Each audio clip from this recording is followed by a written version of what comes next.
বেআইনি নির্মাণে গতকালে মুখ্যমন্ত্রী শুভেন্দু অধিকারী তিনি কড়া বার্তা দিয়েছেন। একেবারে উত্তরপ্রদেশের দাওয়াই এবারে পশ্চিমবঙ্গে, আর মুখ্যমন্ত্রী সেই কড়া নির্দেশের পরেই অ্যাকশনে নেমেছে প্রশাসন। তিলজলায় যেখানে অগ্নিকাণ্ড হয় সেই চামড়ার কারখানা এবং সেখানে জোড়া বাড়ি ভাঙার কাজ গতকাল থেকে শুরু হয়েছে।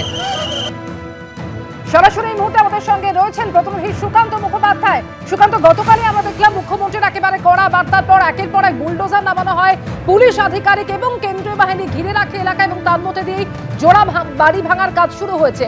আজ সকাল থেকে সেই কাজ কি এখনো পর্যন্ত শুরু হয়েছে সুকান্ত?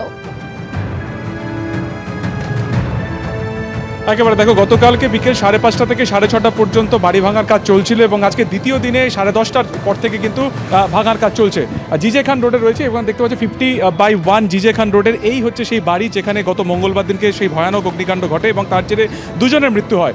সেই বাড়িতে গতকালকে কিছুটা অংশ বুলডোজার দিয়ে ভাঙা হয়েছে এবং এই মুহূর্তে ভেতরে কেএমসির যারা আধিকারিক রয়েছেন বা যারা কর্মীরা রয়েছেন তারা ভেতরে তারা গেছেন এবং যেহেতু অত্যন্ত ন্যারো রাস্তা, অত্যন্ত সংকীর্ণ রাস্তা, তাই আপাতত বাড়ির ভেতর থেকে ইন্টারনালি সেটাকে ব্রেকডাউন করার প্রসেস চলছে। হাতুড়ি দিয়ে ড্রিল মেশিনের ভেতর থেকে কিন্তু সেই শব্দও শোনা যাচ্ছে এবং স্ট্যান্ড বাই হিসেবে একটি বুলডোজার আনা হয়েছে, যদিও সেই বুলডোজার এখনও ব্যবহার করা হয়নি, প্রয়োজনে তা ব্যবহার করা হতে পারে। শুধুমাত্র এই বাড়ি নয়, ইতিমধ্যে ঘটনার পরে একটি অনুসন্ধান রিপোর্ট নবান্নে জমা পড়েছিল এবং সেই রিপোর্টে বলা হয়েছিল শুধুমাত্র এই বাড়ি নয়, তার ঠিক পাশের যে একটি 4তলা বাড়ি রয়েছে এটিকেও বিপজ্জনক হিসেবে ঘোষণা করা হয়েছে, বেআইনি হিসেবে ঘোষণা করা হয়েছে এবং একদিনের মধ্যে যাবতীয় যারা পরিবার ছিলেন, 6টি পরিবার ছিলেন, তারা আজকে সকালে অন্যত্র তারা শিফট করে গিয়েছে। এই বাড়িটিও কিন্তু একই রকমভাবে ভাঙা হবে। শুধুমাত্র তাই নয়, এখান থেকে যতটা দেখানো সম্ভব ক্যামেরায় শান্তনু দেখাবে যে বাড়িতে অগ্নিকাণ্ড ঘটেছিল তার থেকে পাশের এই যে বাড়ি যেটি বেআইনি বলে ঘোষণা করা হয়েছে, দূরত্ব তুমি দেখতে পাচ্ছ খুবই কম রয়েছে। শুধুমাত্র তাই নয়, ফার্স্ট ফ্লোর থেকে এই বাড়ির ফার্স্ট ফ্লোরে যাওয়ার জন্য একটি বেআইনিভাবে একটি টানেল তৈরি করা হয়েছে, ফলত এই বাড়িটিও একই রকমভাবে বিপজ্জনক এবং সেটিকেও ভাঙার প্রক্রিয়া কিন্তু আজকে শুরু হয়েছে। এছাড়া গোটা এলাকাতে যাতে শান্তি শৃঙ্খলা বজায় থাকে সেই কারণে সেন্ট্রাল ফোর্স ইতিমধ্যে মোতায়েন করা হয়েছে। কিছুক্ষণ আগেও এখানকার যারা বাসিন্দাদের একাংশ তারা এখানে জমায়েত করেছিলেন, তারা বিক্ষোভ দেখানোর চেষ্টা করেছিলেন এবং তারপর আমরা যে ছবি দেখলাম যে সেন্ট্রাল ফোর্সের একটা বিশাল কোম্পানি এখানে আসে এবং তাদেরকে এই বাড়ির যেখানে ভাঙার কাজ হচ্ছে সেখান থেকে কিছুটা দূরত্বে তাদেরকে নিয়ে যাওয়া হয় এবং গোটা এলাকাতে যেমন কলকাতা পুলিশ রয়েছে ঠিক তেমনভাবে সেন্ট্রাল ফোর্স গোটা এলাকা ঘিরে রেখেছে যাতে কোনো রকমভাবে অশান্তি তৈরি না হয়, যাতে এই বাড়িটি ভাঙার যে প্রক্রিয়া সেটা যাতে তারা সম্পন্ন করতে পারে। সব মিলিয়ে আজকে দ্বিতীয় দিনে পড়লো অগ্নিকাণ্ডে যে বাড়িটিতে অগ্নিকাণ্ড ঘটেছিল সেই বাড়িটিকে আপাতত ভেতর থেকে ভাঙার চেষ্টা হচ্ছে। ওপরে বিভিন্ন ফ্লোর ভাঙতে সেটাকে নিচের দিকে নিয়ে আসা হবে ছোট গাড়ির মাধ্যমে, যাবতীয় যে ডেব্রিস রয়েছে সেটাকে সরানোর কাজ চলছে এবং এরপরে হাত দেওয়া হবে পাশের যে বেআইনি নির্মাণ রয়েছে সেটি। ফলত তিলজলাতে এই মুহূর্তে যে ছবি দেখা যাচ্ছে যে সেন্ট্রাল ফোর্স একদিকে যেমন অ্যাক্টিভ, অন্যদিকে কলকাতা পুরসভার তরফে বেআইনি বাড়ির যে দুটি অংশ রয়েছে একটি বাড়ির ভাঙার যে প্রক্রিয়া তা কিন্তু চালানো হচ্ছে এবং স্ট্যান্ড বাই হিসেবে একটি বুলডোজারকেও ইতিমধ্যে রাখা হয়েছে। ধন্যবাদ সুকান্ত। সম্পূর্ণ বেআইনি ছিল ওই চামড়ার কারখানা এবং পাশাপাশি দুটি বাড়ি নির্মাণ করা হয়েছিল সম্পূর্ণ বেআইনিভাবে। অতিরিক্ত দাহ্য পদার্থ ছিল ওই কারখানাতে, প্রাণহানিও হতে পারত এবং সবকিছু জেনেও নীরব ছিল কর্তৃপক্ষ। ঘটনার পর এলাকা ছেড়ে পালিয়ে যায় কারখানার মালিক।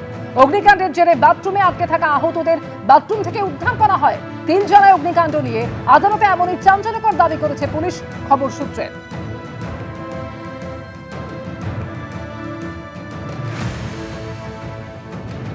হুমকি ভিডিও নিয়ে আগে থেকেই বিতর্ক তৈরি হয়েছিল। 5বারের তৃণমূল কংগ্রেসের বিধায়ক দিলীপ মণ্ডল তিনি কিন্তু একেবারে এলাকা ছাড়া গিয়েছিলেন শপথ নিতে, কিন্তু তারপর থেকে আর তার কোনো হদিশ পাওয়া যাচ্ছে না। বিলাসবহুল বাগান বাড়ি তার, যেখানে একেবারে সাজানো ময়ূর রয়েছে, বাঘ রয়েছে, ফুল গাছ, সুইমিং পুল, বাদ নেই কিছুই। আর পৈলানে তার এই বাড়িতেই আজ সকাল থেকে কেন্দ্রীয় বাহিনীর সঙ্গে পৌঁছে গেল পুলিশও। দুটি জামিন অযোগ্য ধারা সহ মোট 4টি ধারায় মামলা রুজু হয়েছে তৃণমূল বিধায়ক দিলীপ মণ্ডলের বিরুদ্ধে।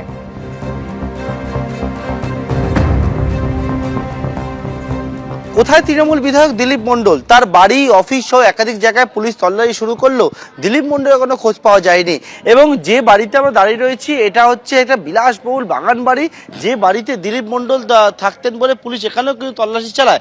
সেখানে এসেও দিলীপ মণ্ডলের যখন খোঁজ পায়নি পুলিশ, তখন কিন্তু পুলিশ যখন এই বাড়ির বিভিন্ন জায়গায় যে সিসি ক্যামেরা লাগানো রয়েছে সেই সিসি ক্যামেরা ফুটেজ যখন খতিয়ে দেখে, সিসি ক্যামেরা এখানে চারিদিকে সিসি ক্যামেরা লাগানো রয়েছে, সেখান থেকে দেখতে পাচ্ছে যে এই যে বাড়িতে যখন পুলিশ এসে পৌঁছায় সকাল 9টা নাগাদ। এলাকায় যখন পুলিশ পৌঁছায় ঠিক দেখা যাচ্ছে পুলিশ সূত্রে খবর 9:04:54 বাড়ির পিছন দিকে এই যে একটা জায়গা যেখানে নির্মীয়মান অবস্থায় রয়েছে, এই নির্মীয়মান অবস্থার যে জায়গা সেখানে হচ্ছে এই রকম কয়েকটা যে জায়গা রয়েছে, ঠিক এইখান থেকে দেখতে পাওয়া যায় সিসি ক্যামেরায় দিলীপ মণ্ডল তিনি হচ্ছে পাজামা পাঞ্জাবি পরে খালি পায়ে এখান থেকে এই যে জানালা রয়েছে এখান থেকে উঠে একেবারে ঠিক পিছন দিকে এই যে অংশ রয়েছে ঠিক এখান থেকে কিন্তু পালিয়ে যাচ্ছে বলে পুলিশ সূত্রে খবর, পুলিশ জানতে পারছে।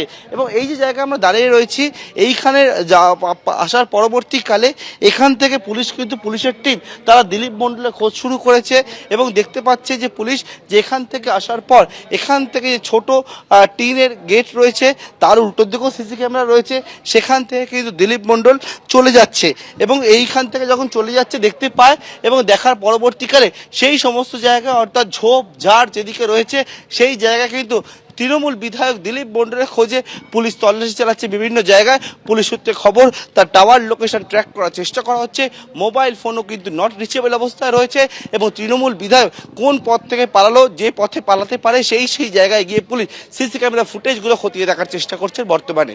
ক্যামেরা প্রবীর দেশের পার্থপ্রতিম ঘোষ, এবিপি আনন্দ। দুটি জামিনযোগ্য ধারা সহ মোট 4টি ধারায় মামলা রুজু হয়েছে, এফআইআর দায়ের হয়েছে। ডায়মন্ড হারবার পুলিশ কিন্তু আগেই জানিয়েছিল আইনত ব্যবস্থা নেওয়া হবে, আর এরপর থেকেই কিন্তু দিলীপ মণ্ডলের কোনো হদিশ মিলছে না। তার প্রাসাদোপম এই যে প্রপার্টি সেখানে কিন্তু আজ সকাল সকাল পৌঁছে গিয়েছে পুলিশ। দিলীপ মণ্ডল তৃণমূল কংগ্রেসের বিধায়ক, তার ছেলে কি জানিয়েছেন দেখুন। আমাদের ফ্যামিলিগত বাড়ি, ঠিক আছে, এখানে ফ্যামিলির নাম আছে। এটা আগেও একটা তথ্য দেওয়া হয়েছিল যে এটা ফ্যামিলিগত বাড়ি, এটা দিলীপ মণ্ডলের বাড়ি নয়, দিলীপ মণ্ডলের ভাগে আছে, নাম আছে, ঠিক আছে। এখানে কাকাদের নাম সবার ভাগে আছে, সবার ভাগ, সব প্রত্যেকটা ভাগে একজনের ভাগে আছে। আচ্ছা, আপনার বাবা মানে দিলীপ বাবুর ভাগ নেই এতে?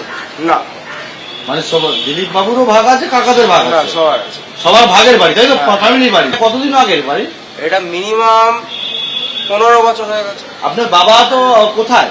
হ্যাঁ, আপনার বাবা কোথায়? বাবা বিধানসভায় গেছিল, তারপর যাই। কবে গেছিল? কালকে? আজকে আমি ঘুমাচ্ছিলাম, দেখি এসে আমাদের ঘরে দরজা ঢোকাচ্ছিল, আমি দেখি, জানি। কি বলছে পুলিশ? কি বলছে? কি চাইছে পুলিশ? চাইছে আমাদের ওপরে এখন অত্যাচার করবে। পুলিশ কি অত্যাচার করছে না? করছে। কিরকম অত্যাচার করছে? পুলিশ কি বলে? কি কেসে ওনারা জানে, আপনাদের কি আমরা মিছিল বার করেছি বলে অত্যাচার করছে। মানে পুলিশ আপনি সার্চ ওয়ারেন্ট দেখিয়েছে আপনাদের? সার্চ ওয়ারেন্ট দেখায়নি। কি করছে পুলিশ? ওদের সব সার্চ করছে, সব সার্চ করছে। আচ্ছা, ওয়ারেন্ট দেখায়নি, কিছু দেখায়নি। কালকে মামলা হয়েছে একটা, তারপর থেকে আর নেই। যাই, বাবা কোথায়? বাবা কোথায়? লাস্ট কখন কথা হয়েছে? লাস্ট আমাকে কাল থেকে আমার সাথে কথা হয়নি। এবিপি আনন্দ, এগিয়ে থাকে, এগিয়ে রাখে।